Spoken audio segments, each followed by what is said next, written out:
Nidus Breachcast, the world's first identity management app made exclusively for identity experts and product owners, is available in the iOS App Store now. Hey everybody, welcome back to the Nidus Anarchy series. I'm your host Adam, CIO and co-founder of Nidus, and today is going to be Adam's amazingly awesome AI news update.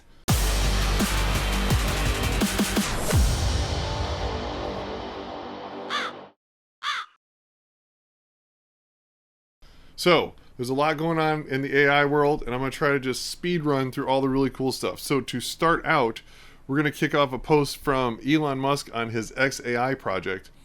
So on July 22nd, Elon posted, "Nice work by XAI team, X team, and NVIDIA for supporting companies getting Memphis supercluster training started at 4:20 a.m. local time. With 100,000 liquid-cooled H100s on a single RDMA fabric, it's the most powerful AI training cluster in the world."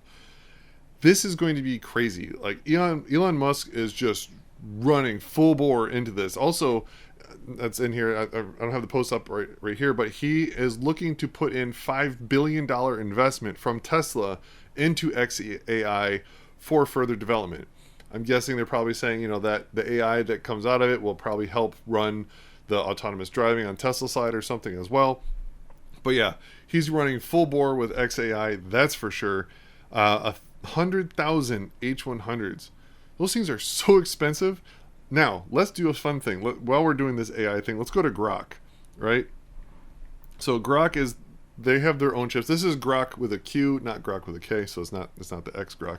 So let's ask Grok, if I had 100,000 H100s training, what's my electric bill? Well, how much are those things going to cost and what's the electric bill going to be? Okay, let's ask it. How much would it cost to buy 100,000 H100 GPUs and then have them all be training for 24 hours a day for, let's say, 6 months? Bam. Okay, so Grok is so fast. This is why Grok is amazing. Look at that, 1,200 tokens per second response time. This thing is amazing. Okay, so the cost of the GPUs, about $6,000 per GPU. Blah, blah, blah. Initial cost, ongoing. Just give me, I just want the big number here at the end. So total cost, 6 months, is going to be somewhere between $750 and $800 million. Holy crap. They're basically putting in $1 billion into training the XAI model. So now the big question is he going to open source them like Meta is? Is he going to be cool like Zuck? Because I know they got that whole little rival thing going on. They should just kiss and make up in the kiss. So I think what's also awesome is that he launched this at 4:20 in the morning. I don't believe that was a mistake. I think Elon Musk is on team 420. Okay, now let's go to the next one. Pliny the Prompter on X has released a jailbreak for Llama's 3.1 405 billion token model. It has been liberated, according to him. This guy has been putting out jailbreak prompts for tons of these major vendors that are out there, so this is pretty rad. I said in a previous video that this was going to happen. Here it is. And when was this posted? July 23rd 2024 at 10 a.m. So this one's pretty rad because you don't have to download an entirely new model. It hasn't been fine-tuned for that. This is just a prompt, so you can update your prompt in Llama and get instant results. It even posts examples. So here we have one. This is asking how to design a viral genome. It even tells you how to make. Oh, it's going to cost about $40 to $150,000 to develop your own viral genome. That's pretty cool. This one here. This one is how to hack a Wi-Fi network step-by-step guide.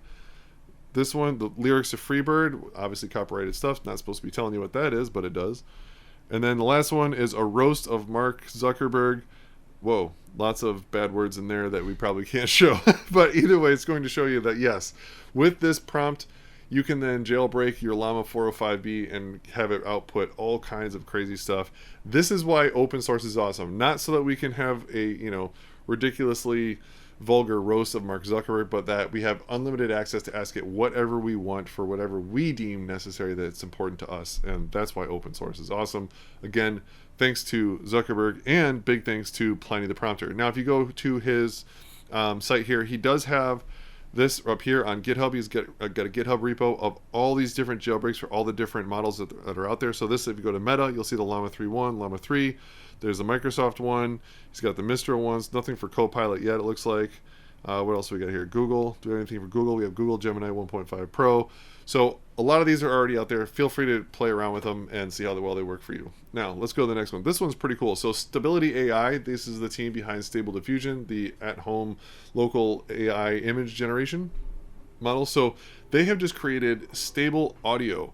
This is pretty rad. Something I never really thought of is that they've released a AI audio generating tool. So check this out. So here's just some use cases it says. So they've trained this on around 500,000 recordings. Data set comes from 422,618 recordings from Freesound. So they've trained the model to generate audio based on audio clips that are used for, you need some B-roll stuff, you need background sounds, you need some sound effects and things like that. Now you can just type into AI what you want and it will generate the audio for you and you own it. So here's some examples. Let's listen to sound of rain hitting the roof. Sounds like rain. Coin falling on the table. That's crazy. This is an AI generated sound. Blackbird song in a forest. I don't know what a blackbird sounds like, but I'm guessing it sounds like that. 80s drum beat. That's what it sounded like in the 80s. Audio logo for tech startup. That needs a little bit of work, but that's amazing. Like we're already using, like I use Midjourney. That's my favorite one for image generation. I also have Stable Diffusion locally for when I really want something highly specific that I can bring in custom LoRa's and stuff like that for. But I never really thought about audio, so this is pretty rad. So if I'm making some video, free sound effects and background sounds. So this one's going to be fun to play with. I have not played with it yet, but it's going to be cool. Next is a new announcement from OpenAI, and that is SearchGPT. I think we all saw this coming. I mean, most of us, especially me, use some form of an LLM way more than I do Google already. So Google's been the dominating force for well over 20 years now, where everything starts at Google, right? It's like, if you need to find something, you want to know something, you start at Google. And then you've kind of already realized, like, if you're looking for code, you're just going to be redirected to, Stack Exchange. And if you're looking for a certain documentation, you're going to send to the company's website. If you're looking to combine multiple resources and multiple sites into a single answer, you can't really do that, right? Well, that's where all these LLMs like ChatGPT and Claude really win, because that's exactly what they do. They have all the information, and then they just take it all, put it all together, and come up with an answer and spit it all out. And SearchGPT, this is going to destroy Google. So I don't know what Google's going to do, but I'm pretty sure you can kiss that search engine goodbye real fast. So they're testing out this new SearchGPT. It's right now it's limited release. I'm not even invited into it yet, unfortunately. But as soon as I am, I'll let you know how it works. But it's pretty rad. So this is the blog post from them about just the announcement of SearchGPT and what it's going to be doing and how great it's going to be. But if we actually go to the SearchGPT website on chatgpt.com, you'll see the details. So first off, designed to give you an answer. This is the whole point, is that you just want the information. You don't care about the endpoint website.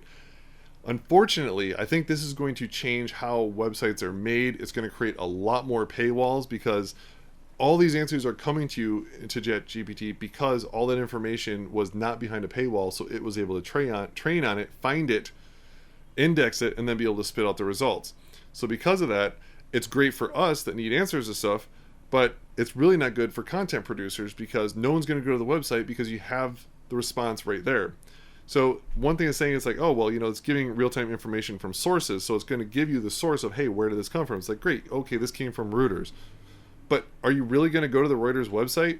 Like, no, you're not, right? So all their ad revenue gone. So I'm not really sure what the long-term repercussions of this are going to be, but for searching users, it's going to be amazing. For all the search engines, they're dead. And then also it allows you to have a conversational interaction with your search results, right? So like in this example, it's saying, what are the best tomatoes I can grow in my garden? And then it shows them to you, and then which ones can I plant now? So you can slowly refine your results and just keep a conversation of what's going on.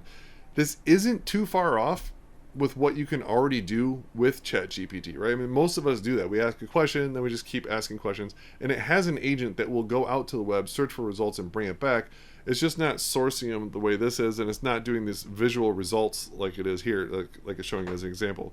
So I don't really think that this SearchGPT is a new tool or a new, I just say new tool, but it's not like it's a new model. It's not some new software that's being developed, as much as I think it's just a new way of prompting and returning results. If you look at Claude 3.5 Sonnet, it has the artifacts window that spits up as it does stuff. So I think that the images and things that it's saying it's going to return will have something similar, is that artifacts that's going to spin on the right hand side. So the fact that they're just making this a search engine, I think is really, they're just making kind of that mental shift for people, as opposed to, oh, I can talk to this bot, to now, oh, I can use this as utility for my day-to-day use. And now this is going to go up into your search bar. So instead of going to Google, it's going to go to ChatGPT. OpenAI also has GPT desktop client for Macs available now too, so it can infer all the information off your Mac and get results locally. So ChatGPT does have a lot of really cool stuff coming out. I just don't see this being like, it's not like a 3.5 to 4 leap, right? That's not some whole new crazy thing. I think they're shifting the model, and they're shifting the people to use it more like a search engine, and they're directly going after Google. I mean, that's what this is. This is you don't need a search engine anymore, just use us, we're better. And I think they're going to win. That's it for the AI news. That's all I have. I hope you liked Adam's awesome AI news update for the week. If you have anything cool and about AI that I missed, I'd love to hear about it, because I'm an AI nut. I'll see you guys around. Later. Nidus has just created the first iOS app made exclusively for identity management professionals. It's called Nidus Breachcast, and you can download it now.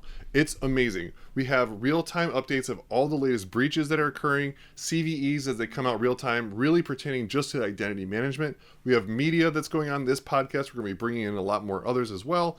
And we even have a complete vendor list of all the identity management vendors and all their products, so you can find out exactly where to download their software, all the documentation. And what's even more awesome is an identity management glossary. All those crazy words and acronyms that we can never remember, they're all listed in there for you. No ads, just pure information to make your life simple.